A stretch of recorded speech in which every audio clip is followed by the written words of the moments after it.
Yes. What's that? What's that I hear? Is that Halloween? Is that the topic Halloween? Woo! One more time!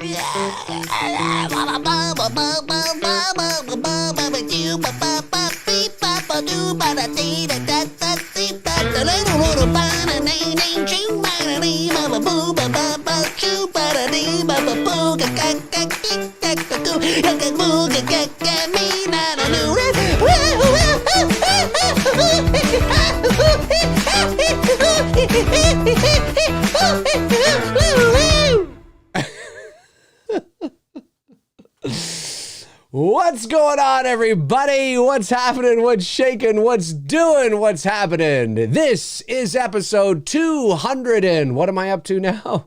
208, episode 208 of McRae Live. It is Wednesday, April the 5th, 2023, 11:07 a.m. Eastern Standard Time. And yes, your little ears are ringing. Dave's talking Halloween. It's like Scooby-Doo. Ruh-roh. And that's what we're doing. We're talking Halloween. Because I thought but maybe I've done a video like this. I'm not entirely sure. Maybe I have, maybe I haven't. I have no idea. Oh yeah, Dave, are you okay? Perfectly. Hey, you like that, don't you?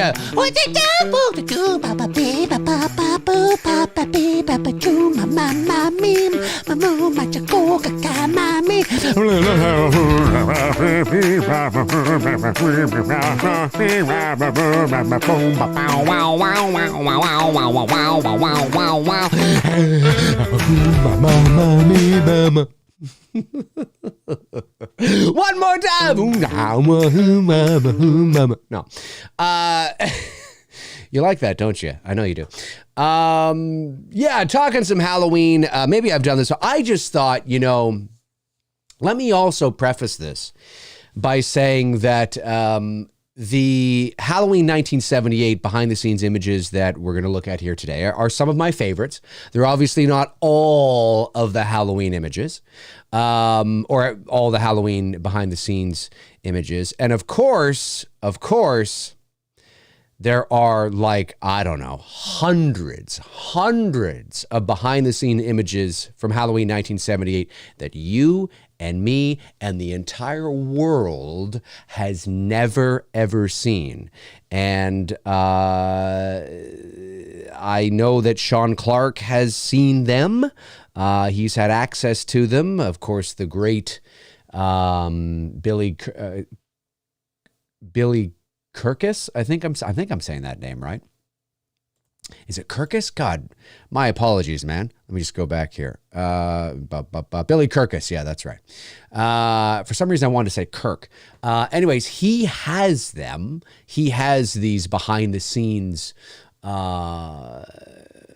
photos from Halloween, but the world cannot see them because of Malak Akkad.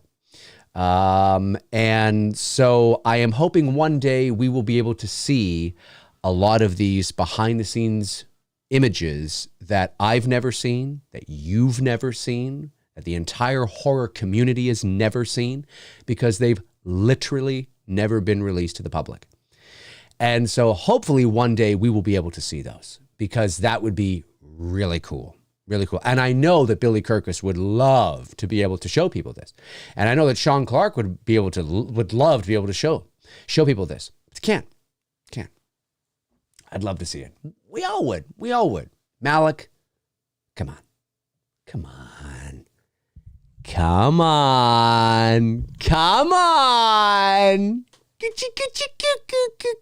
No, that's you want to talk about condescending. Come on, Malak.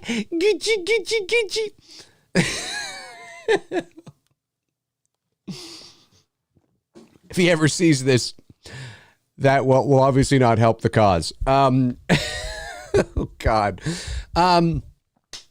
So there's lots, like I'm talking hundreds that we've never seen. So the ones I'm going to show here today are ones that we've all seen. However, maybe some of them you've never seen. Maybe some of them are like, oh yeah, I forgot about that one. Do you know what I mean? Because there's usually like the same, 10 that circulate through the community, right?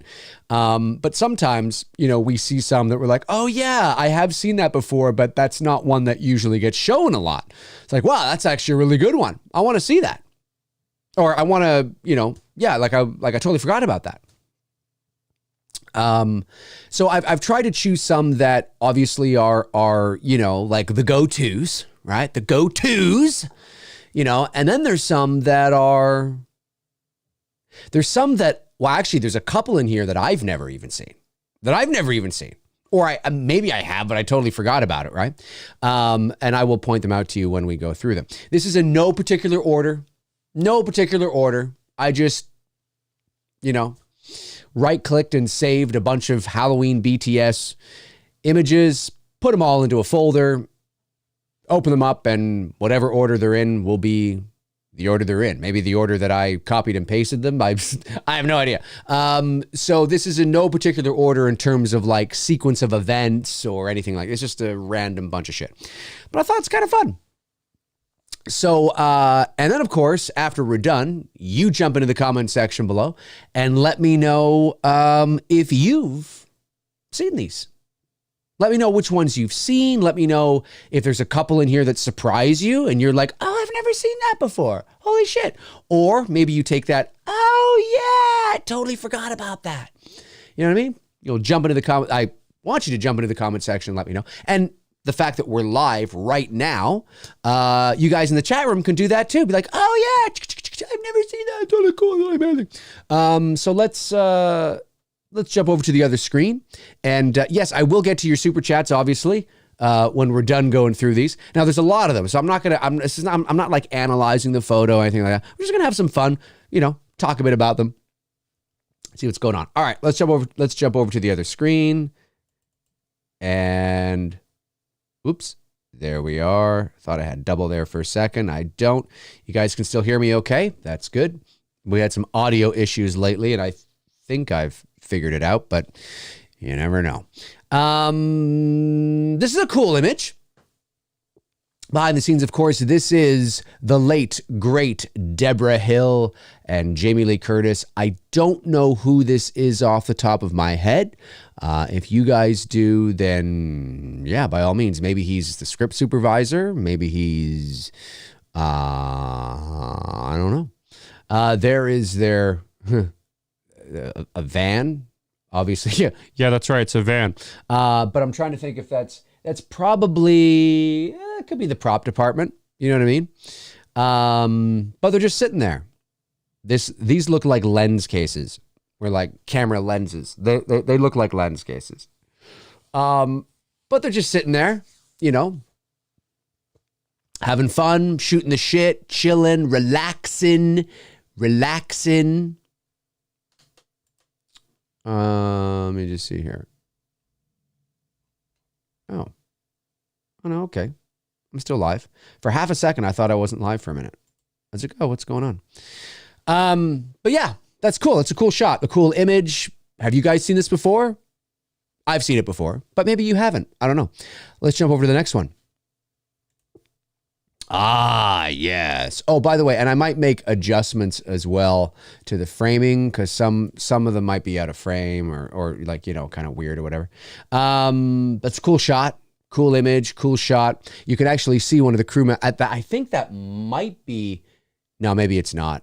From a certain perspective, it kind of looks like Tommy Lee Wallace, but I don't think it is. Oh yeah, that's not going to work. That's not going to do what I want to do. It's not. It's not Tommy Lee Wallace. But there is some guy standing there. Maybe it is. I don't know. Anyway, this actually looks like they are rehearsing. Like they are full on. Because as you can see, there's some motion blur on Jamie Lee Curtis. There's actual motion blur. So my guess is that like she's obviously in the middle of moving, right? So I'm thinking that they are rehearsing. They could be shooting as well, but they're definitely, at the very least, I would say rehearsing that, because she looks like she's in the middle of turning her head because of the motion blur of her face and her hair. So pretty cool. Pretty cool. Have you guys seen this one? I've seen it. It's out there. But the first two images so far are not, like, as you can see, they're not usually the ones that get shown. If you're a diehard Halloween fan, you've probably looked at these and been like, oh yeah, I've seen them, but they're not like the staples, right? I'll let you know when there's a staple, and you'll be like, yeah, that's a common one. You know what I mean? Maybe it's the next one. I have no idea. These are in no particular order, so I don't even know what's coming up. Let's find out. That's a cool shot, though. Rehearsing, of course, the end when Michael comes over the couch and completely misses Jamie Lee Curtis, stabbing his knife into the couch cushion. We've seen this before.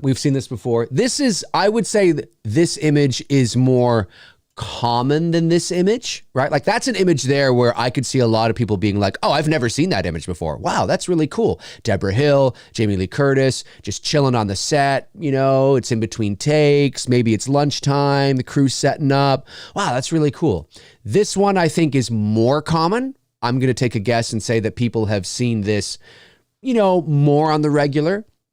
And this one, maybe a little even bit, again, it's like, oh, yeah, I've seen that. But it's not one that gets shared a lot. Do you know what I mean? It's not one that gets shared a lot. This is Deborah Hill, of course. And let's not forget that Deborah Hill and John Carpenter were an item. They were dating. Ooh, I need that fucking Saved by the Bell, audience. Ooh, that's what I need. I need that. Ooh. I got to get that. That'd be great to have. That'd be so great to have on my board here. But this is Deborah Hill and John Carpenter, obviously, going through the blocking for the death of Judith Myers, discussing the blocking, or they're just farting around. And they're not actually, this is not actually it's entirely possible this may not be a candid image of John Carpenter and Deborah Hill actually discussing the blocking for the scene. It might just be them farting around, fucking around, and the blocking's already been taken care of, and that's not happening at all. But nonetheless, this is that scene that they are, pretending to mimic here. Again, an image that is definitely out there, but like the first two images we've seen, it's not one that gets shared a lot. Maybe this is the first time that you've seen this image. I don't know. We'll see. Here's another image of Dr. Loomis. That there's a lot of behind the scenes images of Dr. Loomis, and there's a lot of black and white images of Dr. Loomis. And there's one or two in here that you've probably seen. This is one that I've seen, but again, I'm like, oh, yeah, it's not common. It's kind of funny that the first four images so far have been ones that you've probably seen, but it wouldn't surprise me if you're like, oh yeah, that's not one that gets shared a lot. Like when you see people sharing their behind the scenes Dr. Loomis images or their promotional images for Dr. Loomis, right? Whether it's, probably taken from Kim Gottlieb. This is one that when I saw it, I was like, oh yeah, I've seen that specific one in front of the house outside. But it's not, in my mind anyway, it's not particularly common. It's usually there's like two or three others that get kind of circulated more, but it's a cool shot. It's a cool shot. You see his shadow, of course. If you look carefully, you can see his shadow.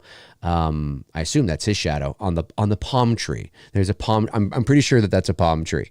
It's supposed to be Illinois, but it's a palm tree. But a really cool image. That would be a great image. You could actually crop this image. You could actually just zoom up on that image and make it more dramatic and cinematic and just do something like that. That's a cool shot too. Yeah. That's what I'm talking about. I met him 15 years ago. I told there was nothing left. No reason, no conscience, no understanding, even the most rudimentary sense of life or death, good, evil, right or wrong. I met this 6-year-old child with this blank, pale, emotionless face and the blackest eyes, the devil's eyes. I spent 8 years trying to reach him, and then 7 times to keep him locked up because I realized I lived those eyes, something evil. It's more dramatic. It's more dramatic. But the actual image is that image right there. Pretty cool, though. Pretty cool. Let me know in the comment section below if you've seen it. If you've seen it. Okay, what's next? Let's find out here. There we go. Okay, now here's our first. Yeah, I've definitely seen that image. I would say that this is our first, yes, common, absolutely everybody has seen this image. Now, maybe you haven't. Maybe you haven't. I mean, if you're not a diehard Halloween fan, I think the probability goes up that you haven't seen this image before.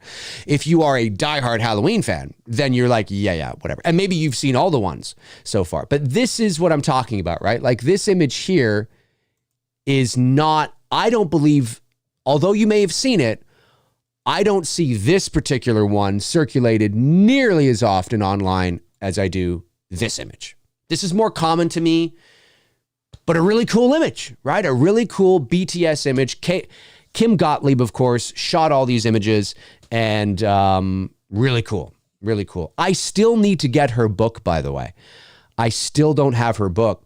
I've told this story before, but when I was at the 40th anniversary convention in Pasadena in 2018, I walked up to her table. Kim Gottlieb was there. Maybe she'll be at the 45th. That'll be cool too if they can get her. I'm sure they're going to try.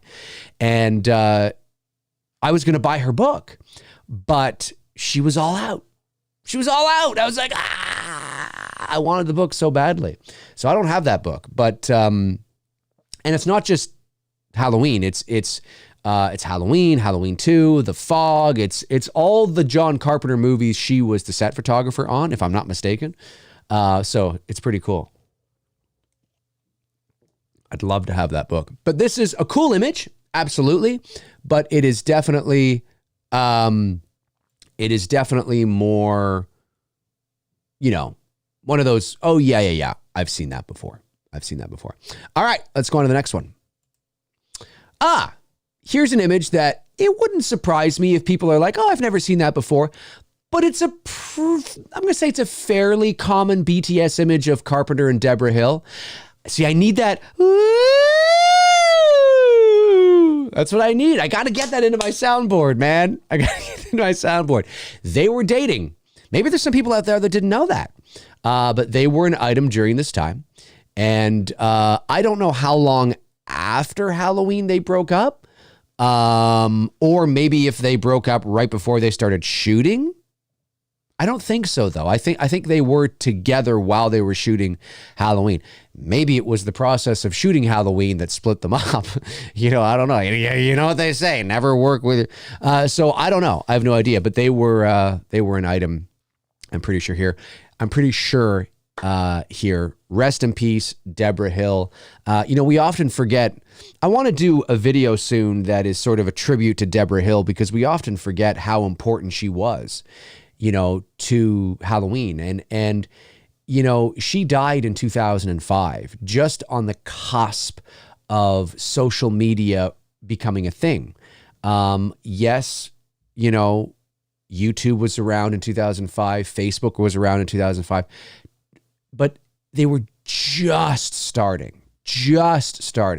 It's really the 2010s that has really connected everybody in ways that we've never been connected before. The ease of access to information. I mean, obviously the internet was around in 2005, but it's not like it was in the 2010s because of social media. And, I asked Sean Clark when he was on my channel a few weeks ago, I said, do you think that if Deborah Hill were alive today, I think I asked this while I was live. Maybe I asked him this after, I can't remember.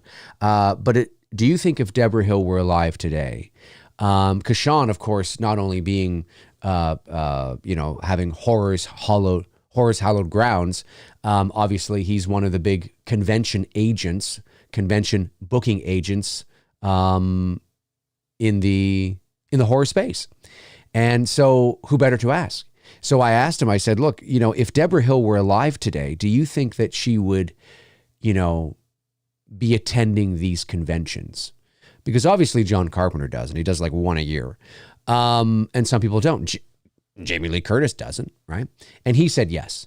He said yes. And you know what? I believe him. I think he's right. I think if Deborah Hill were alive today, she would be I don't know if she'd be at, as common as Nick Castle, but I think it would be a fairly commonplace to see her at a few conventions throughout the year. And man, I think her line would be just as long as John's.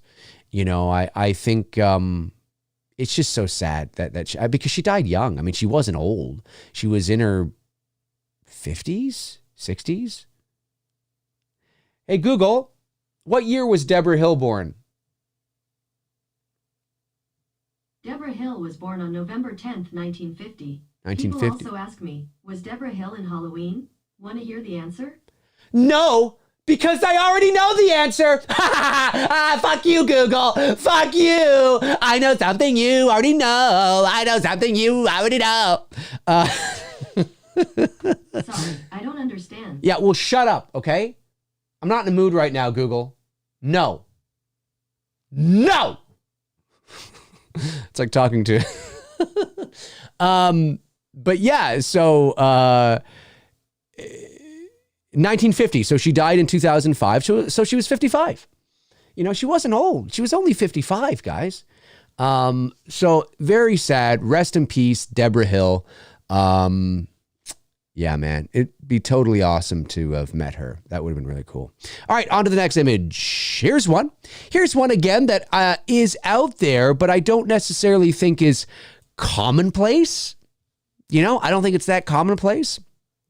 This is John Carpenter with obviously Nancy Stevens, who played Marion Chambers. And this looks like it looks like they're discussing the scene when Michael Myers attacks her in the car. This looks like it was shot on a soundstage, or it looks like it was shot in a studio or in a controlled environment. It doesn't look like they're outside. It looks like they're inside. Now, it's entirely possible they could be outside and it's just lit up like a Christmas tree and you just don't see anything in the background because they have a black sort of, maybe there's some sort of black, which you can do, which, they will often do to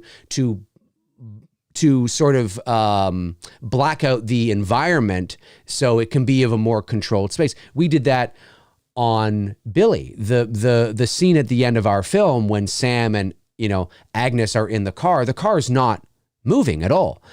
It's stationary. It's actually on the property where the big house is, but our crew put black all around the car so you don't see outside, and then we can control the lighting so it kind of looks like maybe there's moonlight coming in from outside, right? And then, of course, we had some of the crew rock the car just ever so slightly so it kind of feels like it's moving a little bit. And then, of course, in post, I add the sound and all that kind of stuff, and it works. It's totally believable. It's old school, but that's what you got to do sometimes, right? Whereas nowadays, obviously, depending on, especially at nighttime, during the day, that's harder to sell because you need the movement of the environment outside. And especially if you're not in a rural area, but they're in a rural area, they could have the car stationary, black out the environment outside, and totally. So this is what it looks like to me. They could be outside, but it looks like they're in studio. It looks like they're inside, but they could be outside. They could be. But definitely there's a controlled environment going on there. There's no doubt about it in my mind. But a cool shot nonetheless. He's obviously going over, probably they're probably about to shoot the scene with Michael's hand smashing the window, which is in here, by the way, because it's really cool. Cool shot for sure. So yeah, either way, it's either inside in a studio, which it totally looks like it could be, or it's outside and the environment behind them is completely blackened out so they can control it a bit more. So they can basically show you. So they basically don't give away that the car is not actually moving. Is why you would do that. But either or, it wouldn't. I don't know which it is, but it's one or the other. I'll tell you that. Duh. Do you really think so? All right, let's move on to the next one. Hey, there we go. There we go. Kind of goes hand in hand. Hand in hand. Or should I say wrench in hand? Oh, wrench in hand. How many people, it wouldn't surprise me, how many people have ever noticed that there was a wrench in Michael's hand? Has anybody ever noticed this? Has anybody ever? This is sort of a, oh, hang on, I actually have to move this over. Hang on a sec here. 1 second, folks. Oh, why is that not? That's weird.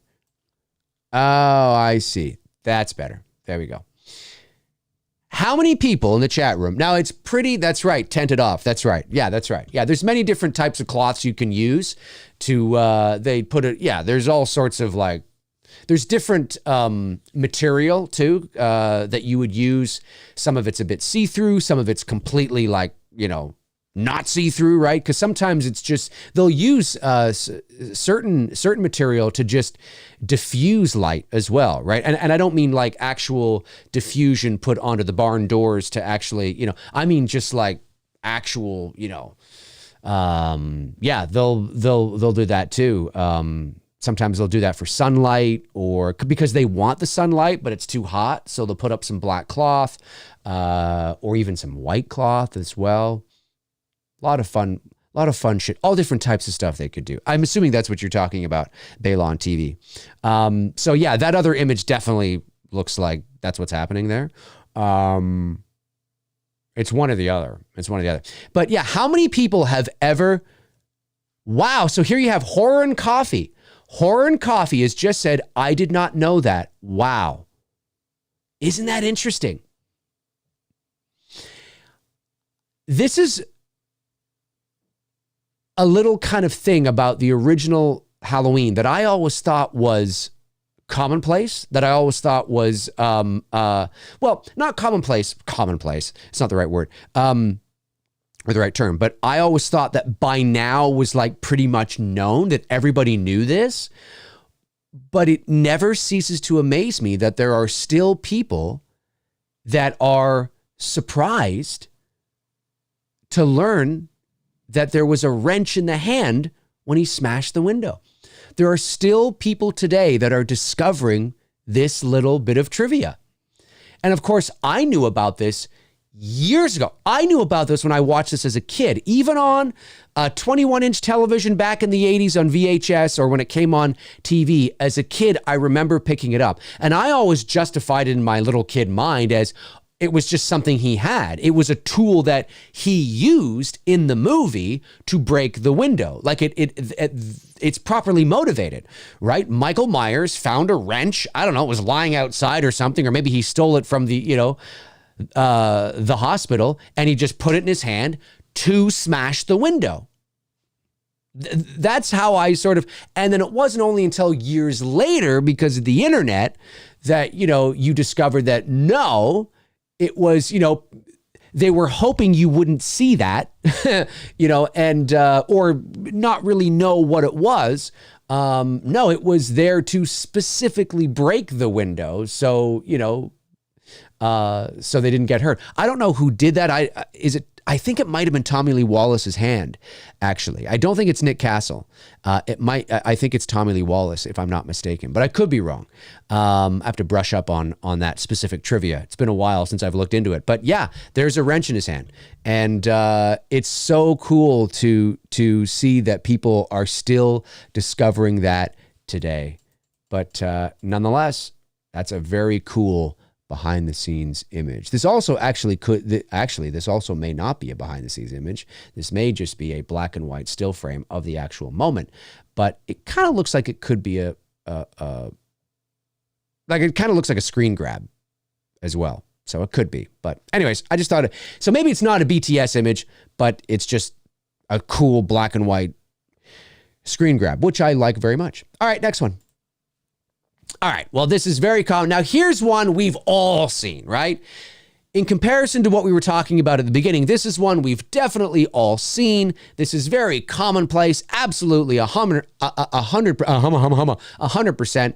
Of course, we got Mickey Yablans. This is the son of Erwin Yablans, the producer and the creator of Halloween, and of course, Nick Castle. Mickey and Nick appeared at some convention a couple of years ago together, and they both recreated this.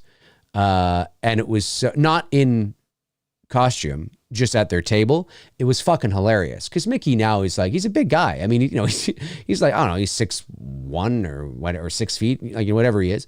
And it just looks so silly because he's a big guy. I know. Well, to me, that's a big guy. I mean, you know, I'm 5'8", but I just meant he's a grown man now, obviously, right? And it just looks so silly, you know, but it was cute. It was a cute photo. It might actually be online somewhere, but yeah, cool image. Absolutely. Cool indeed. Very common. We've all seen this.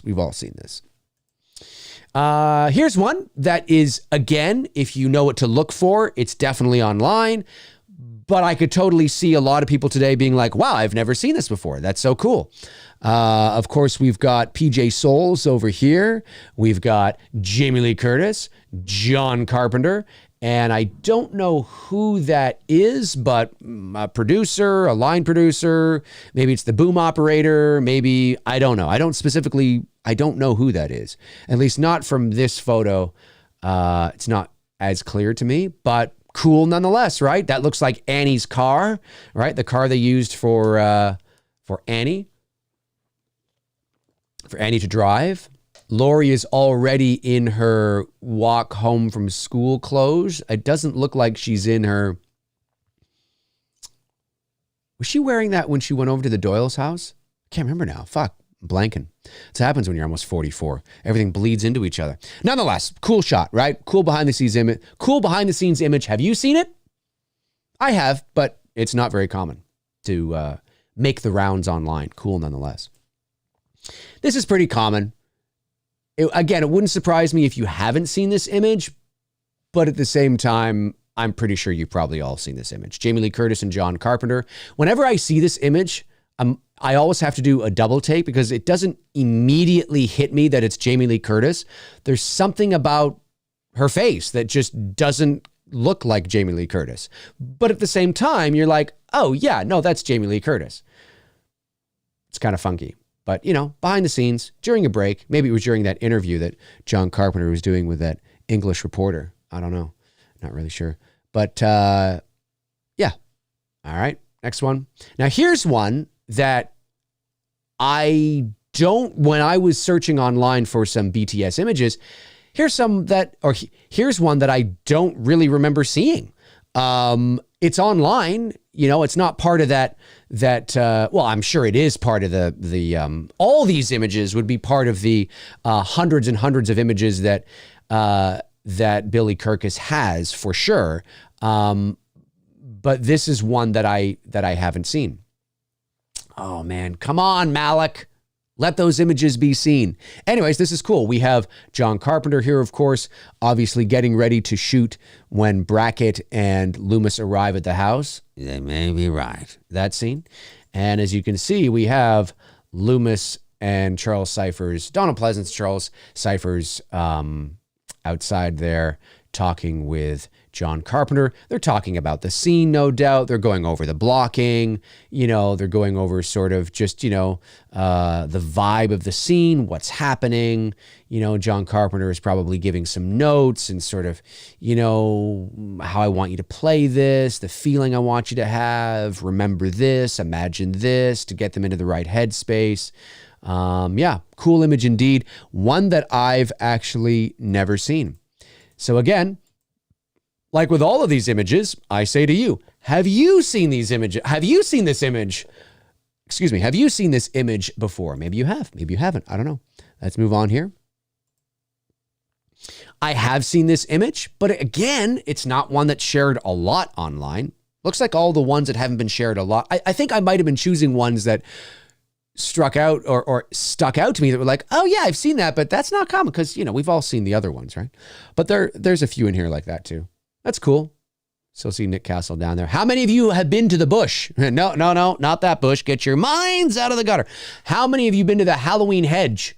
How many of you been to the Halloween hedge? Let me know. Move on here. All right. This is a pretty common one that I'm sure all of you have seen. Obviously, Nick Castle as the it's a fucking cool it's a cool shot though. Why am I not? I want to move up. Hang on. There we go. Yeah, it's a cool shot. Definitely a cool shot. Love the lighting on it too. And as you can tell, most of these images are in black and white. Tony Michael of Two Dudes and Some Bullshit recreated this photo in many ways.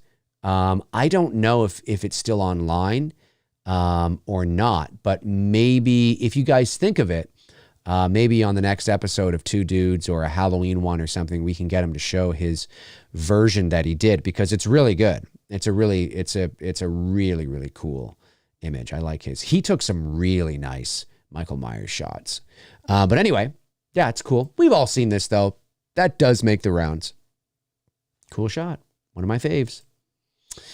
Here's one that is definitely common. We've seen this before for sure. This one definitely makes the rounds.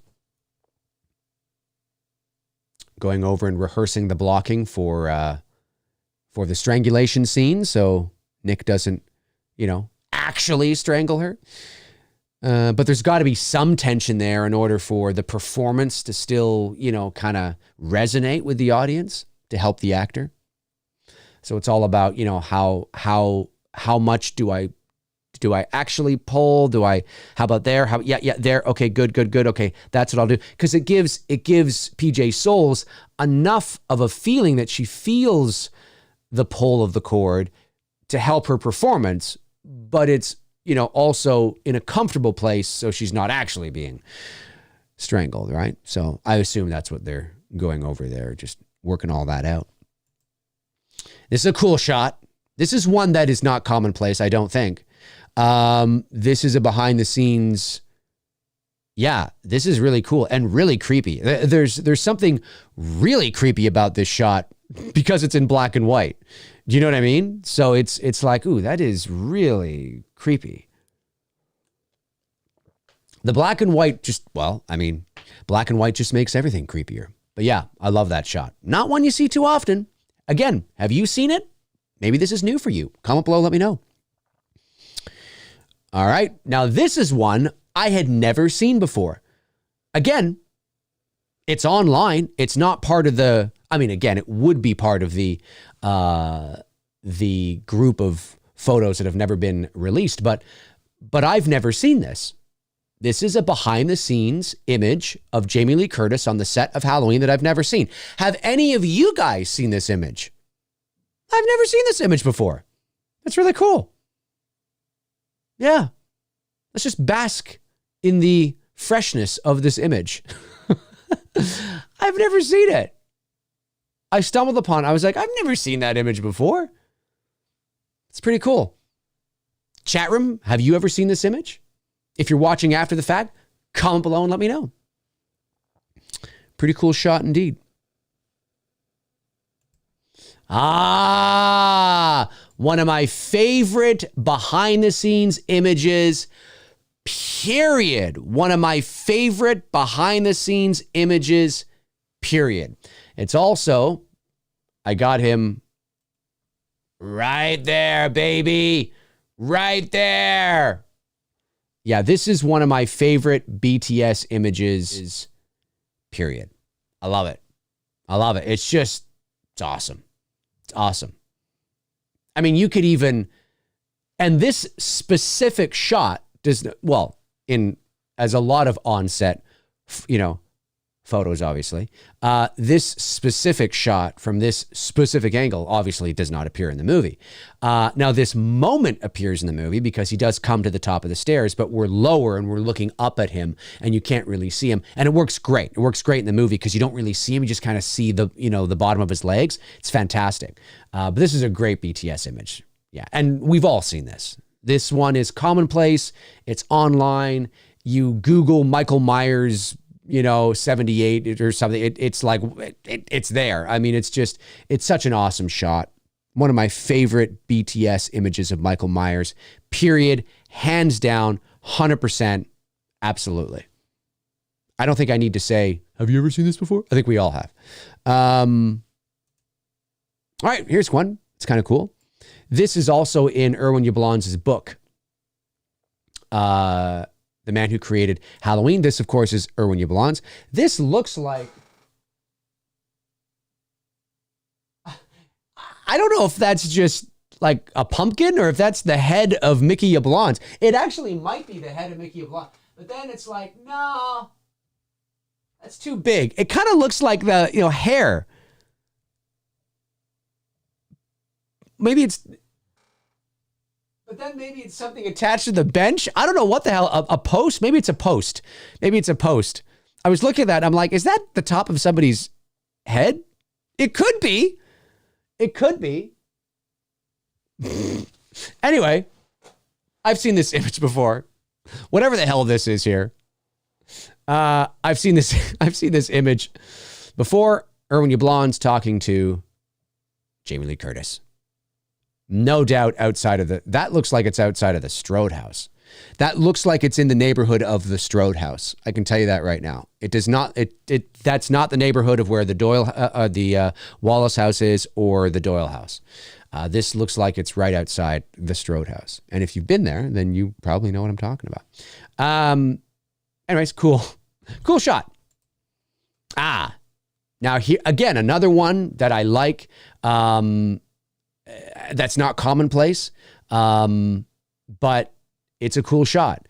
Yeah. So you've probably noticed a pattern in all these images that I've chosen some of. I guess I should have titled this video some of my favorite obscure Halloween BTS images, but that's a long title. But yeah, I gravitated towards a lot of the ones that I have seen, but just are not common. This is one that you may have seen, but it's out of all the images of Laurie Strode at the couch, out of all the BTS images that have been taken of Jamie Lee Curtis as Laurie in this scene, at this moment, kneeling against the couch, this is one that I don't think gets shared a lot. It's one that is just not in the Rolodex. So that's why I chose it. I think it's a cool image. I like it a lot. Again, you could be more dramatic with it too. Like you could come up like this. You know what I'm saying? You could fucking do that shit. You can fucking, hang on a sec. Yeah, like, leave a little bit of headroom and leave some space on the left-hand side. Maybe that's a little too close. Yeah, a little too close. Do something like that. Bring her up like this. Yeah, there you go. There you go. Maybe a little too close still. Do something like that. Yeah. There. That's better. That's better. It's cool, right? It's cool. You can be more dramatic with it. But I like it. I like it.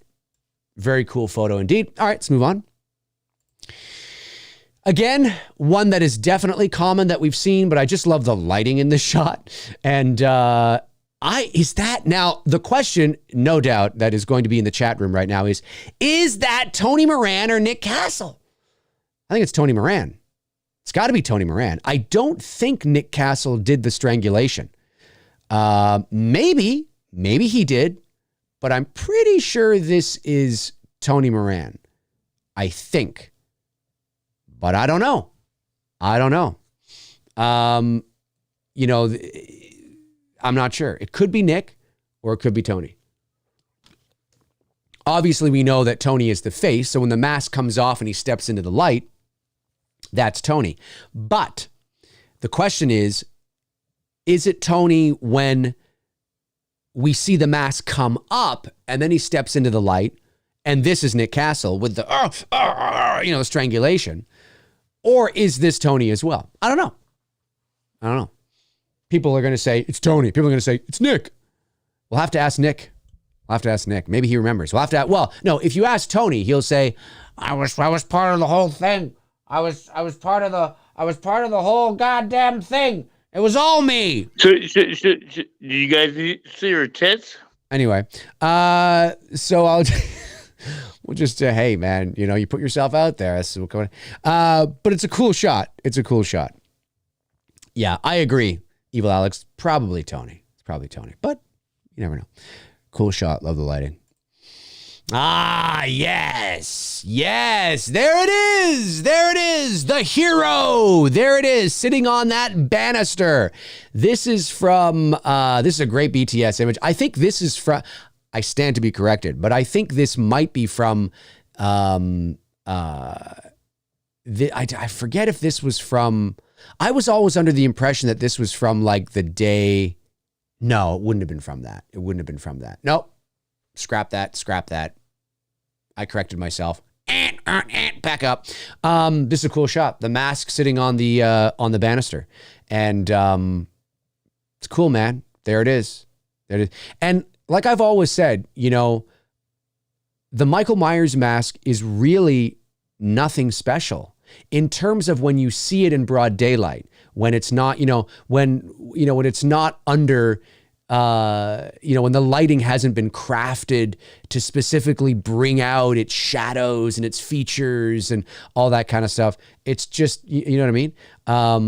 It was never like, that's what's so cool about the independent Michael Myers mask makers today. And there's some guys out there that make some fucking amazing looking Halloween Michael Myers masks, especially from the original. But they weather the mask. They actually, when they are painting it through their paint job, right, through their detailing and weathering, will craft and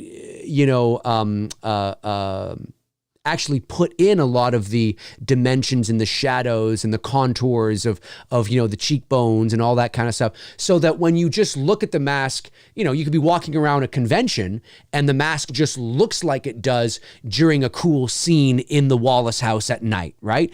And it looks like that under just regular light because of the way that they've detailed the mask. But the actual Michael Myers mask was never detailed that way. That's why when you see some of the behind the scenes images of the original mask, just outside or in, now it looks pretty cool here because obviously you have some shadow on the left-hand side. But there's some images of the mask where it doesn't look that impressive. It just looks kind of, it's okay. It's kind of plain, right? Because all they did was they tore off the sideburns, they tore off the eyebrows, they messed up the hair, and they just spray painted it white. Tommy Lee Wallace didn't go in and fine tune it and put some shading and some darkness here. Didn't do that. They just spray painted it white. The reason why it looks that good and that cool is because of the crafting of the lighting that Dean Cundy and his team and his gaffer did, right? To be able to actually, use light and shadow and all that kind of, so it's like, oh, that looks kind of cool and, and all that. And so it's just a, but it's really cool that there are these modern day Michael Myers mask makers that have so much talent that they can actually make it look like that just in everyday light. That's pretty cool. That's impressive. So yeah, but anyway, going off on my tangents here, but yeah, I love that shot. There it is. Of course, they had 3 masks. That's one of them. Okay, Commonplace. This is one we've all seen before, but it's definitely one of my favorite BTS images. There's another image of Michael Myers where it's just kind of a straight on shot. It's kind of eye level, just straight on, which is fine. I like this image better because it's just more dramatic. It's more cinematic. He's behind the bush. It's just, it's a lower angle. Yeah, that's why I chose this one. But we've all seen this one. This one is not one you haven't seen before. Again, Commonplace. We've all seen this one, but it's cute. And also, there's a behind the scenes image on There's a Halloween Ends behind the scenes image where Andy Matichek and Kyle Richards and Jamie Lee Curtis recreate this shot. I imagine that if Tommy Doyle had survived Halloween Kills and Anthony Michael Hall had returned, he would have been there instead of Andy Matichek. But obviously his character died in Halloween Kills. So it makes sense to just kind of put Andy Matichek into the role or into the position where Tommy is. And it's a cute photo. It's cute. You know, it's fun. It's fun. But this is, you know, this is a very famous behind the scenes image. And yeah. But you know, we've all seen it before. We've all seen it before. The after party. The after party. Again, pretty common image we've all seen before, but this is the after party. There are the masks. There they are. Which one's which? Which one's the stunt one? I don't know. There's big debate. No, that's the that's the hero. No, that's the stunt one because no, because of this. It's big debate. Big debate. But that looks like Deborah Hill there. This is the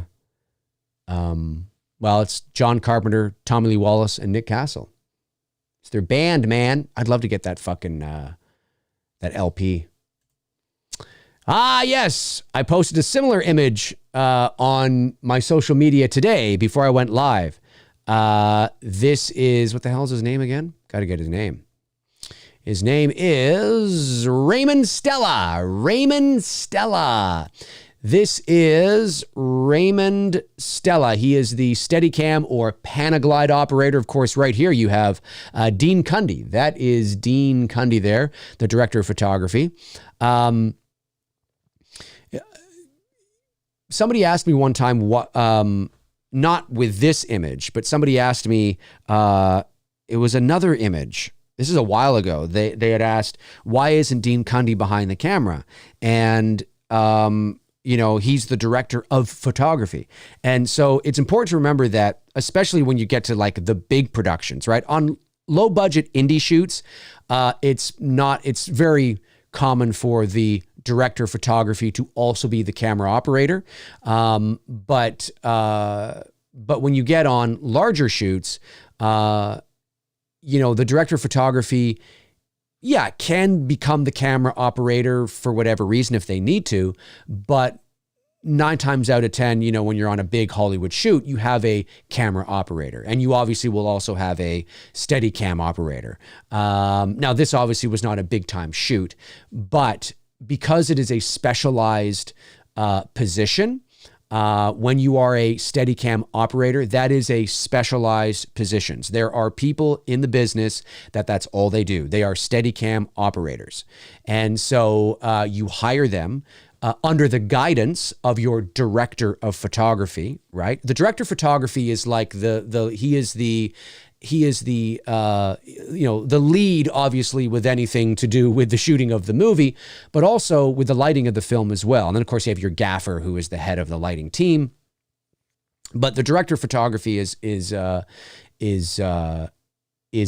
and he leads that team.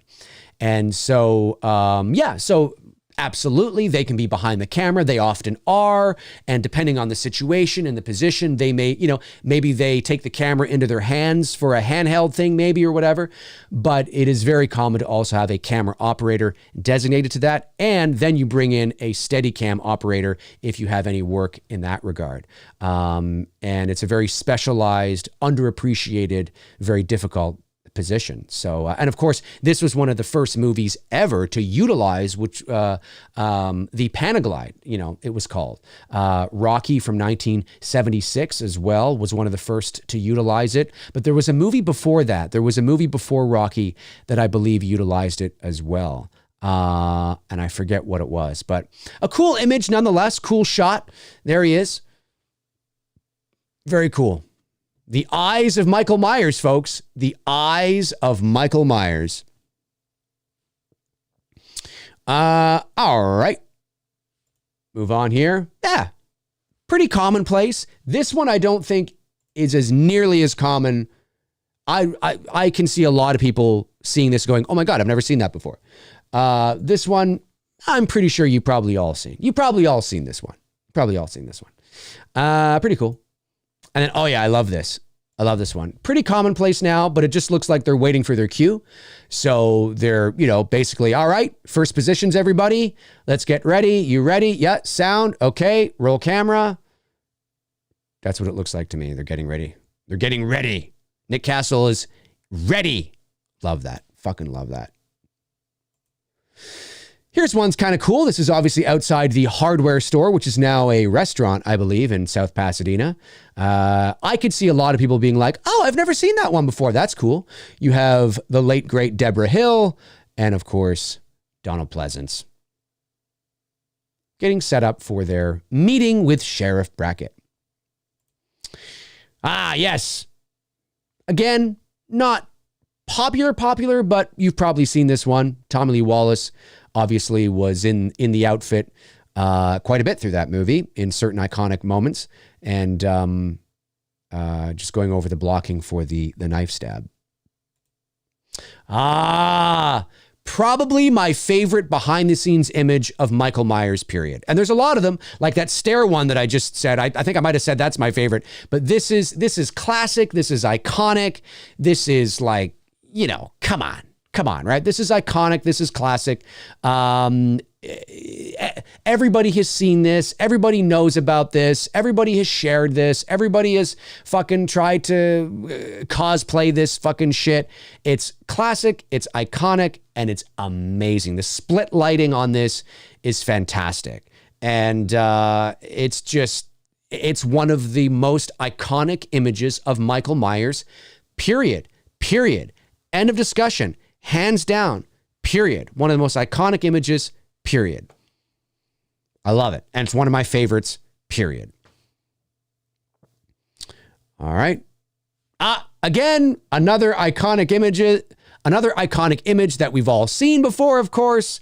The Dr. Pepper, Nick Castle shot. I got to throw this in here. I mean, you got to. It's classic. It's classic. I love this image. This is an image of Dr. Loomis that you've probably all seen. But again, like that one that I was showing earlier where he was standing outside the house, it's not one like I think this one is a little more common than the other one, but this one is not one that gets shared a lot when it comes to Dr. Loomis. It has been shared, and you've probably seen it, but I think you can agree that out of all the BTS images of Loomis, this is not one that is like overly saturated. There's probably about 3 or 4 others that have been shared way more. Like there's like 3 or 4 that just like are the same 3 or 4 all the time. But I love this, and you can punch in on this too to make it more dramatic. Abso-fucking-lutely. Give him my banner at the bottom of my screen is blocking that. But yeah, you could fucking, and then, yeah. Loomis. Fucking love it, man. One of my favorites for sure. One of my favorite Loomis images. It's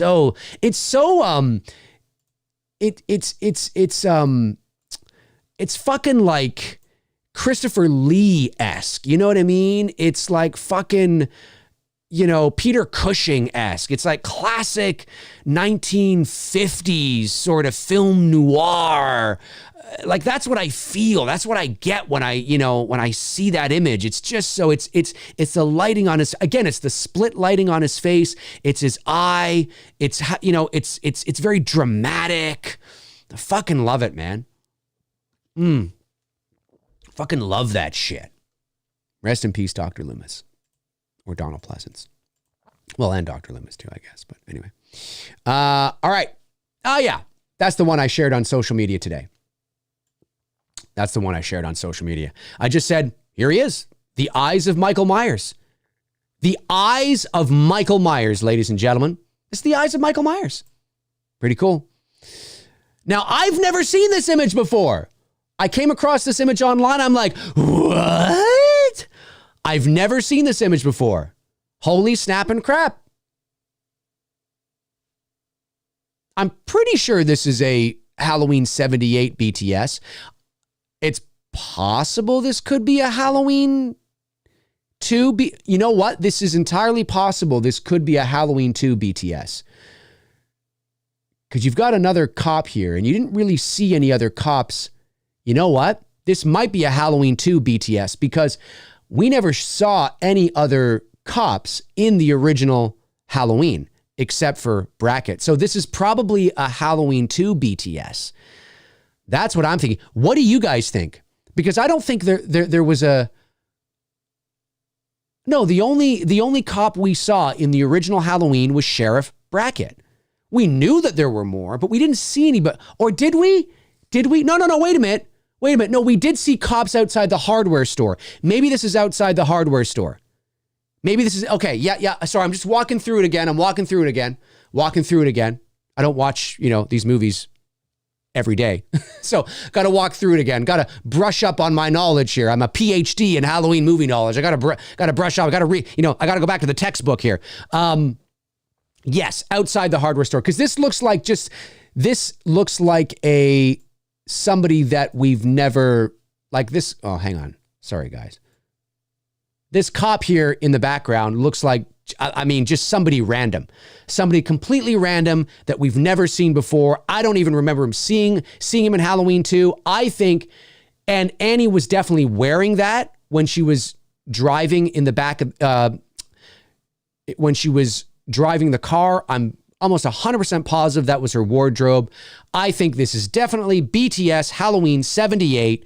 And he's just one of those cops that was standing outside the hardware store. That's what I'm thinking.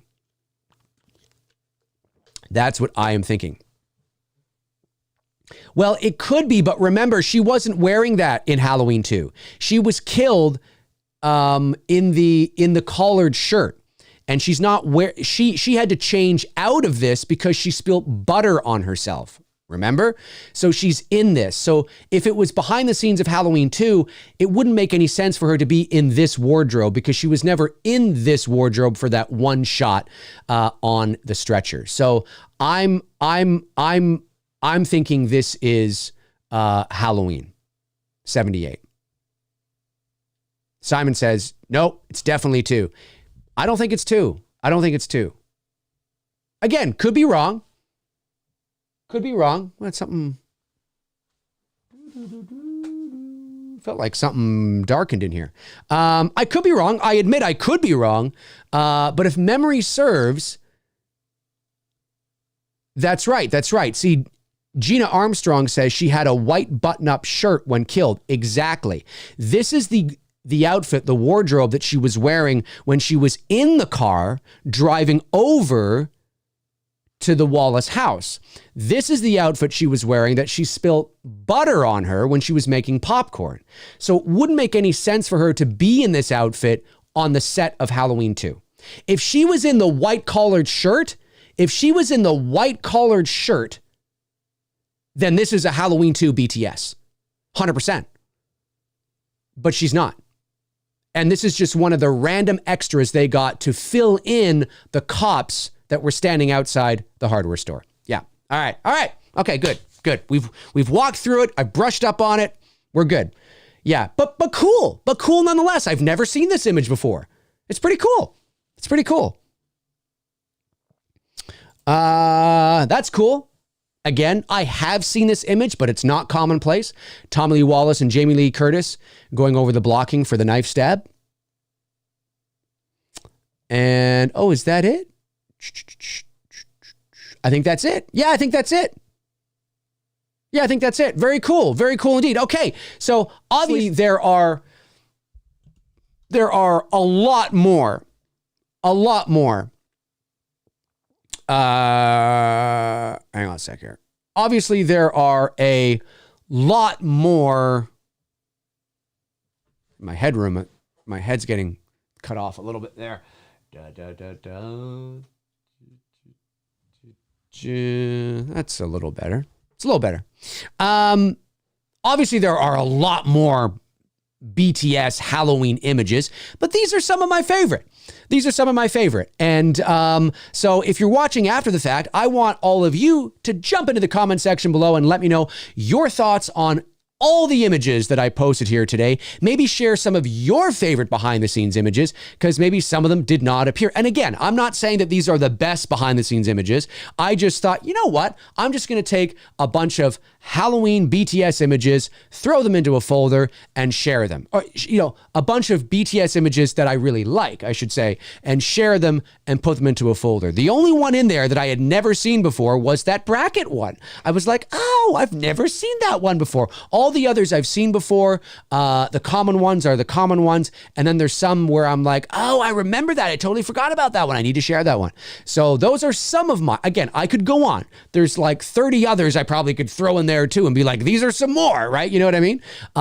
But for the sake of time, I chose those to share. And so, yeah, jump into the comment section and let me know your thoughts. Let me know your thoughts on what are some of your favorite behind the scenes images for Halloween 1978. Now, I know some super chats did come in, so let me get those super chats now so I don't forget them. And the first one comes in from Liam Major, sends in $4.99. Thanks, Liam. Says, Dave, the teaser for DNN was great. Cecil did a great job. That rise up from the floor was Freddy. Also, can't wait for It's Me Billy 2 campaign. Thank you so much, Liam. Yeah, for those of you that might not know, the official teaser trailer for Dylan's New Nightmare is up online right now. Go over to the Horror Show YouTube channel or just YouTube Dylan's New Nightmare teaser and click on the one that was posted yesterday. The official trailer for Dylan's New Nightmare is coming next Tuesday, April 11th. Wow, it's really dark. I'm very dark. Let me go over to the other. I don't know why I'm so dark let me go over to the other. It's very dark. Why is that so? Oh, I guess I could do that, but let me go over to YouTube Studio and read from there. Because for whatever reason, it's not usually that dark. There we go. Okay, cool. But yeah, no, it's the official trailer for Dylan's New Nightmare drops on April 11th. Mark it on your calendars. We're really excited about that. The teaser trailer is now up online. Watch it, comment, share. Let Cecil know what you think. Let me know what you think. I'd love to know. Some fun stuff. So thank you very much, Liam. I'm glad you're excited about it. And I'm glad you're excited for the Indiegogo campaign for It's Me Billy Chapter 2. May 1st, ladies and gentlemen, May 1st. Let's bring this story to an epic conclusion. We can't do it without you. We can't. It's literally true. We can't do it without you. You guys are the blood. We might be the heart, right? We might be the heart, but you guys are the blood, that the heart needs to be able to make magic, right? So yeah, appreciate that, Liam, very much. Andrew Stevens, one of my great mods, sends in $10, says, get those likes up and subscribe if you're not already. Thank you, buddy. Appreciate that. Dave will be pumping up IMDb campaign next month and need everyone up to date. Have those Billy Banks ready. Yes, that's right. $20 here, $5 here, whatever it is. Start saving those Billy bucks. They're Billy bucks. I believe was it you that came up with that? Or was that Intel Wild? Intel Wild, the great Intel Wild, one of my great viewers. I wonder where he's been. Intel, if you're watching, hope you're doing well, buddy. Hope everything is going well for you and that you're happy and that you're healthy wherever you are. It'd be nice to see you again. Hopefully you're around somewhere.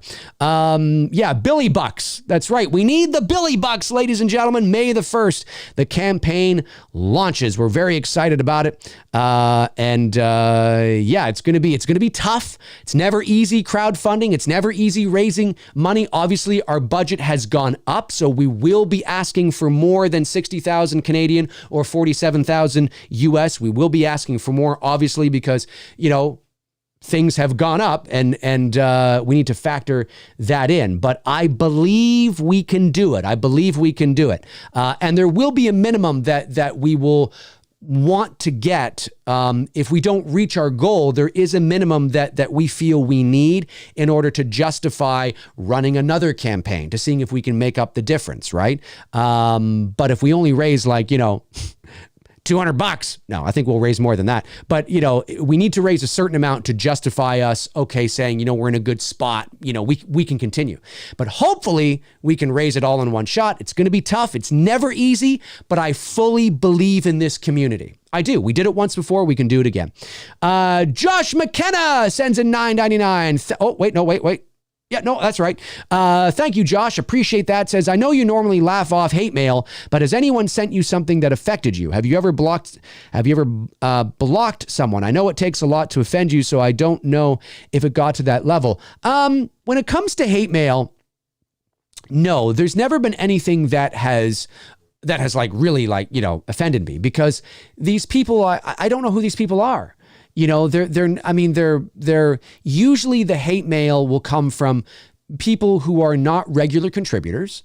They don't show them, they watch me. Oh, and I know they watch me. They're watching me right now. People that don't like me are watching me right now because they can't help themselves. But they don't like me for a variety of reasons, right? They just don't like the way I say things, or they think that they've interpreted my personality in a way that is likely not true, right? They find me loud and overbearing and all that kind of stuff. It's not, listen, I'm confident in how I feel about things, right? And when you're confident in how you feel about a certain topic, or you're very passionate about it, you express yourself confidently. But I think there's been people that have misinterpreted my confidence for arrogance or being pretentious, and that's, or, condescending. And I certainly can understand, depending on the kind of person you are, how I might come across that way to certain people, but that's not what's happening at all. I'm just, I'm theatrical. I have a big personality, and sometimes people don't like that, right? And that's fair enough. But the hate mail that I've gotten over the years, or if somebody leaves a nasty comment or whatever, I just laugh it off, because they don't know me. They don't know me. They've never spent time with me. They don't know, they don't hate me. They just think they hate the idea of who they think I am, right? They've built this person up in their mind that I am like, that's just who Dave McRae is, and they don't like that. But I don't know them. I mean, if Bruce said that would bother me because he's my best friend, right? If Darren or Frank suddenly felt that way, because, I consider them, friends. We've gotten to know each other. We have our own chat, where we talk off camera, and, we've gotten to know each other well over the last few years, as well as you can, over chat, of course. I'd be, that would affect me for sure. If I did something or said something that offended them or something, I'd be like, oh my God, I'm so sorry. Of course. But some random YouTuber that, or not even a YouTuber, some random viewer, Billy Bob 36 just doesn't like me, so he talks about me on Reddit. Okay. Knock yourself out. You know what I mean? Okay, you can't do this thing and worry about what people think of you, right? Because then you're not being your authentic self. I knew when I jumped online, because I'm theatrical, because I'm an actor, because I have a big personality, I knew that there were going to be people that were going to get my shtick, right? They were going to get who I am, and that I'm having fun, and I'm being theatrical and over the top, and totally. And I knew that there would be people that would be a turnoff for, right? It's like, oh, fuck, ooh, he's too loud, he's crazy voices and all. And that's fine, right? Different strokes for different folks. You know what I'm saying? So it's never affected me, because it's from people I don't even know, right? It would only affect me if it was from people that I knew, you know what I mean? That I really hurt or I really offended. I'd be like, oh my God, that would affect me, right? But yeah, Billy Bob 36, no, I don't care. But I do hope that Billy Bob 36 is okay and he's living his best life. Thanks for the super chat, Josh. I really appreciate. Oh, and have I ever blocked somebody? Oh, all the time. All the time. But it's only, it's not because they're getting under my skin. It's because they're not being a valued contributor to the channel, right? It has nothing to do with getting under my skin, and it has everything to do with just being a dick. Right? They're offending others in the chat room, or they're being vulgar, and they're using, they're not contributing. They're not adding any value to the discussion. Right? And then it's like, okay, well, and I've had to warn people, if you continue, I don't just block, I'll say, if you continue to do that, I'm going to have to, guys, I don't mind if, but you got to, come on, and then they just don't care. So I'm like, okay, well, then you're blocked. And maybe in their minds, I won, I got under Dave's skin. And it's like, No, it has nothing to do with that. It's because you're just being a dick. It has nothing to do with getting under my skin. It's because you're not like, it's like walking into Walmart and like yelling the N-word, you know, and you're just yelling it at the top of your lungs all over the place, you know, and Walmart's like, hey, you can't do that here. This is private property. You can't do that. You have to leave. And so they, you know, they call the police and you leave, and somehow in your own mind, you're like, ha, I won. Yeah, I got under Walmart's skin. And it's like, no, you didn't get under Walmart's skin. You walked onto private property, yelled obscenities that is completely and wildly inappropriate, so you were removed. It has nothing to do with getting under anybody's skin, right? So, you know, but the trolls and, you know, they have to justify that in their own minds, right? Because they have no substance to bring to the table.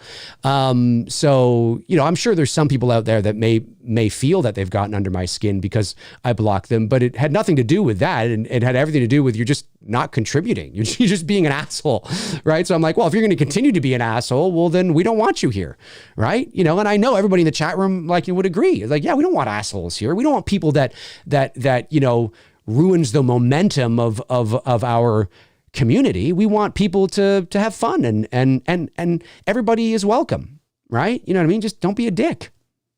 It's very easy. One rule on my chat, just don't be a dick. You know what I mean? Anyway. But yes, I have for sure. Oh yeah, I've blocked like 500 accounts because and you also, in typical troll fashion, will get a troll that will make like, you know, 100 accounts. So they'll just keep logging. So I'm sure out of those 500 accounts, it's probably at least 200 of them are the same guy. And you know they're guys because girls don't do this shit. Women are far more mature. They don't do this shit. You know, it's a bunch of fucking low-life dudes that are doing this, right? Anyway, Andrew Stevens sends in $5. Thanks, buddy. And says, don't forget, Tony Moron is doing everything Michael Myers. He's the only true Michael Myers. He is so full of himself. Well, Do you guys see her tits? yeah. Yes, Tony Moran is, it's sad, man. It's, you know, it's just too bad he's the way he is, you know, because if he had approached things differently and not been so insecure and just owned his role right from the get-go, just owned his role. I'm the face of Michael Myers. I'm not any bigger than that. I'm not any smaller than that, although that is a very small role. If he had just owned that and just, you know, like he wouldn't have gotten himself into, but he's just, I don't, it all went to his head, man. It all went to his head, you know? Yeah, it's sad. It's too bad. It's fucking too bad. Eddie Chase sends in $10 and says, the more I've seen these images, the more I like the idea of a miniseries about what went into making it. Akkad and Carpenter characters would steal show, not to mention Donald. Well, we sort of have that though, don't we, Eddie? I mean, if you think about it, there's lots of documentaries on the making of Halloween. So unless you're talking about a where everybody's playing, like, are you talking about like something meta where it's like it's a fictionalized like it's a where maybe everybody's playing themselves? Well, no, they couldn't because obviously everybody's too old. Is that what you're talking about? Because there's lots of documentaries online that talk about what went into making Halloween. Unless you mean like a mini series, like a fictionalized narrative where like you cast somebody as Laurie Strode, you cast somebody as Donald Pleasance, and it's kind of like the Hitchcock movie with Helen Mirren and Anthony Hopkins, where it's all about the making of Psycho. Maybe that's what you're talking about. That's kind of cool. I don't know if there's a market for that, really. Like how, I mean, that's like but to your point, you said miniseries. You didn't say like movie. So yeah, maybe like a 3 or 4 part miniseries on Netflix or something. That might be kind of cool. That's different. That's That's actually kind of cool. If that's what you mean. And if it's not what you meant, well, then you've inspired me. It is kind of cool. I will say that. It is kind of cool. Thanks, buddy, for the super chat. Really appreciate that. And then let's see. David Lee Barron sends in $4.99. Thank you, David. And says, Dear Dr. Piche, have you have you seen the alternate opening to Halloween 5 with Dr. Death? I like it better than the theatrical cut. It's on YouTube. I have seen the opening with Dr. Death. And, you know, for me, it's just it's just the same shit. You know what I mean? I mean, yeah, it's just, I'll have to watch it again under that context, thinking about if I like this better than what we got, because I wasn't watching it in that mind frame. But I walked away from going, you know, it's interesting from the perspective of, you know, it's new information. It's interesting, you know, from a purely like, oh, this is, you know, kind of just like that trivia sort of side of things, right? Oh, this is what they were originally going to do. And like, I find it interesting, but I don't particularly find it, one second. Just do that a little bit. There you go. It's a little brighter. I just had the lights too low all show. Yeah. So that's kind of how I feel about it. I'll have to watch it again, but it didn't really make me think that, oh, I wish they would have done this instead. No, I think both things are kind of shitty. John Dez sends in $9.99 and says, hey, Dave, why do you think Carpenter hates talking about his Halloween film? You would think he'd be happy it's lived on for 40 years. Thanks for all you do. Send Veda my love. I will send Veda, John Dez sends his love. There you go. You know what? I think it's very simple. I think it's very, very simple. Because it's all he's ever asked about. In a general sense. Right? There's no They Live conventions. There's no The Fog conventions. You know, there's Halloween conventions. Halloween reached heights that no other film he ever did. Now, you can argue that The Thing is his best directed movie. You can argue that The Thing is his best movie, sure. But The Thing didn't spawn a franchise. You know, it didn't reach the pop culture zeitgeist that Halloween did. Halloween was the most successful at the time independent horror movie ever created. It spawned a franchise that is one of the big, you know, horror slasher franchise in motion picture history. It is one of the most successful franchises of all time. It penetrated the pop culture zeitgeist like no other film he ever did. And it's not even close. It's not even close. It is a runaway, absolute fucking like annihilation. It's not even close. If this was sports, it would be like 85-6 in football, or like, you know, 140 to, you know, 72 in basketball, or in hockey, like, you know, 10-0, or in baseball, you know, 19-1. Do you know what I mean? Like, that's what this is. It's no other film he has ever done has ever come close to the pop culture phenom and zeitgeist that Halloween did, and what it did in terms of, you know, all that stuff. So generally speaking, it makes sense that it's the movie and the series that he's asked about the most. And I think John Carpenter, his personality, I think he's, look, you know, and I say this with all due respect to John. I say all due respect. I think he'd be the first to admit this to you. Not that he doesn't have good qualities about him, but I think, you know, he's a bit of a dick. He has a dickish personality. I think he always has. I think he's always had a bit of a chip and a fire to him, which is, there's good things about that. There's not so good things about that. So I think you combine that bit of chip dickish personality that he just naturally has with being asked about Halloween over and over and over again. And he just makes it, he's not afraid to make it clear that he just doesn't give a fuck. It's not that he's not appreciative, right? Of course he's appreciative of it, right? But he's not, he doesn't look at it the same way fans do, right? It's the same thing that I've said many times over, that people that are in these movies are not looking at it from the same perspective as the fans of those movies. It's just a job. It's just a job. That's it. Now, sometimes you will have again, it's generally speaking. Sometimes you'll have fans and filmmakers that do become attached on a certain level, but generally it's not. Carpenter never wanted to do a sequel. He was like, well, it's over. He only did it to get out of a contract. I believe, anyway. It's part of the whole thing, the fog and all that kind of stuff. It's not like it's not like he wanted to do Halloween 2. Yeah, let's do Halloween 2. No, he didn't give a fuck. He was forced to do it, to write it. He was forced to. So he doesn't, to him, it was a movie that he did in 1978. He's proud of it, absolutely. He thinks it's, and he's happy that it's done well, and he's happy that you all love it, and absolutely. But he's not sitting at home watching this show. He's not gearing up, he doesn't care. He doesn't care. And it's all he's asked about because it's the biggest thing he's ever done. It's the biggest, most successful thing he's ever done.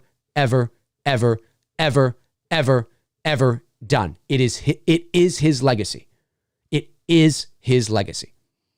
Now we go, well, that's cool. Why isn't he? He is appreciative of that. He is. Of course he is. But he just doesn't like talking about it every 5 seconds. Now, could he be nicer to fans? Could he be a little more cordial? Could he have a bit of a, yeah, probably. But it's just his personality. He's a dick.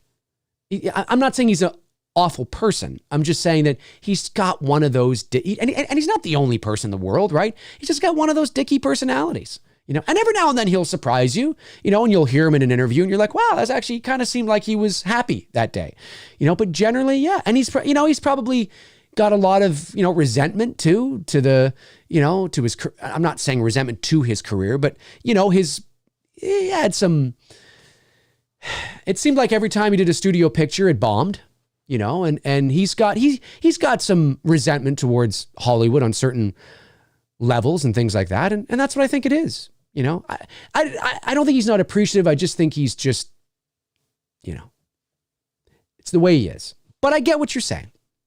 Eddie Chase sends in $5, says, I'm talking about how Paramount did with The Godfather and people playing Brando Coppola in The Offer. Okay, so that's fair. Yeah, no, that I get. That's kind of cool. I'm totally on board for that because and there's enough material to totally do it, right? That would be cool. So somebody plays Carpenter, Curtis, Loomis, Yablans, Akkad. That would be cool. And maybe it's like a 4 or 5 part miniseries or something. I'm actually open to that, Eddie. That's kind of cool. Jordan Christie sends in $4.99 and says, have you ever thought about how long you see yourself being a creator on YouTube? Will we be watching McRae live 5 years from now? What's your thoughts? Great question. I don't know. I've never really given it much thought. I've said many times, I've had this YouTube channel since 2006, and I would upload, things from time to time, little Halloween shorts and things like that. But I never put my face out there or out here until 2017, really. I did a couple of things in 2015 when The Force Awakens came out, but I never really put my face out there on a consistent level until 2017. And I didn't have a plan. I just used this. I didn't have a plan. It's not my full-time job. I didn't have a plan. I just wanted to I needed an outlet. I needed an outlet to talk Halloween. And there were certain things that I wanted from my Halloween content that nobody was doing. Nobody was doing at the time. Nobody was doing on a regular basis. Deep dives, talking about the original, the symbolism, the nuance, the mood, the atmosphere. I mean, I don't mean that those things weren't addressed at all, but I'm talking about, like a lot of the videos that I've done, right? And so I needed an outlet, and I jumped on and I started doing that. And if I think really I should be asking people to subscribe, and then maybe I'd finally get over the 30,000 subscriber mark. I'm like knocking on its door, but I never asked anybody to subscribe in the beginning because that's not why I was doing it. And then it became this thing where, well, if I like 3 years had gone by and I never asked anybody to subscribe, and I'm like, well, I can't, like I almost feel like I shouldn't do that now. I really should be doing it because hopefully I want to get over that 30,000 hump. I'm about 1,500 away. It'd be nice to get over 30 for Christ's sakes. But I also recognize I also don't do the content that lures people in on a regular basis to push me over that hump, right? I'm very sort of sporadic, live stream shows, things like that. And it's become part of my, kind of part of the identity of the channel. It's just kind of chilling and, like not having a routine has kind of become the routine, if you know what I mean. But I also understand that doesn't bode well for algorithms necessarily. I'm trying to get a little more of a routine going with these McRae lives, but we'll see what happens. But how long I'll do it, I don't know, man. I mean, I'm enjoying it. But we'll see. We'll see what happens, but, I don't want things to become stale and stagnant either. If my subscriber count, which it has stalled a little bit, but it's kind of stalled for everybody a little bit too, because, there's no whenever there's Halloween content, everybody's subscriber base goes up, right? So it's a little slow for everybody right now because there's no Halloween content, which is why we're all like, guys, unless you're a real movie reviewer, like Cody Leach, Cody's fucking knocking it out of the park. He's over 100,000 subs. He's doing great. He's doing cons. Fucking love that guy, man. He's great. Despite what you think of him, he's busting his ass, and he's making no apologies, which is great. But he's a bona fide movie reviewer, right? He's got a schedule. He's consistent. People know what to expect. And that makes sense. That makes sense why he's over 100,000 subs. It's fantastic. Whereas me, I'm not a reviewer. If I did become a reviewer, who knows where I'd be right now? I might be over 100,000 subs. But it's the inconsistency of kind of where I am right now. But we're having fun. And we're enjoying it, or I'm enjoying it, but how long I'll go, I don't know. We'll see. I really don't have a plan. Maybe I should have a plan. Maybe that's part of the problem. Maybe I should have a plan, but I don't. But we'll see. Great question, though. It's a good question. It's a very good question. So let's see here. We're over time. Just over time, though. I always like to keep these McRae lives to about 90 minutes. Depending if there's if there were, 300 people in the chat room and things were just moving, I would extend it. But this is a good spot to end episode 207 of McRae Live, 208 of McRae Live. This is really good, a good spot. So yeah, that's going to do it for me. Thank you to all the super chat questions that came in today. And of course, my great moderators, Frank Riker, Tabitha Short, Darren Sands, Chris Baber, Cody Snyder, and Andrew Stevens. Thank you for doing all you do. And mark that calendar, folks. May the 1st, Indiegogo campaign for It's Me Billy Chapter 2. We're going to need all the help we can get, folks. We did it once before. Let's show them we can do it again. This community, let's show the big boys how it's done. You know what I'm saying? We did it with Chapter 1. Let's show them again with Chapter 2 how it's done. You know what I'm saying? May the 1st, Indiegogo. Let's have a strong start right out of the gate. Right out of the fucking gate, man. It'd be great to have that strong start. That's going to do it for me. If you want to follow me jump into the comment section and let me know your thoughts about the images that I shared here today and any images that I didn't. If you want to follow me on social media, you can. There are my links right there. Facebook, Twitter, Instagram, all my links are in the description. Check them out until your heart's content. And when your heart is content, check them out again. That will do it for me. I will be back. I'll definitely be, I should be back next Monday for Two Dudes.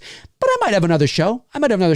Show or maybe a Q&A later this week. I don't know. It's Easter weekend, so things might be a bit busy. But you never know. Maybe I'll be in fucking some sort of Easter bunny outfit here. Can you imagine? I do if I've got these big, it'd be hilarious. But anyway, you guys are amazing. You know you are. Without you, I wouldn't be doing this. Because what would be the point? I'd be talking to myself. Have a great rest of your week if I don't see you, but you probably will.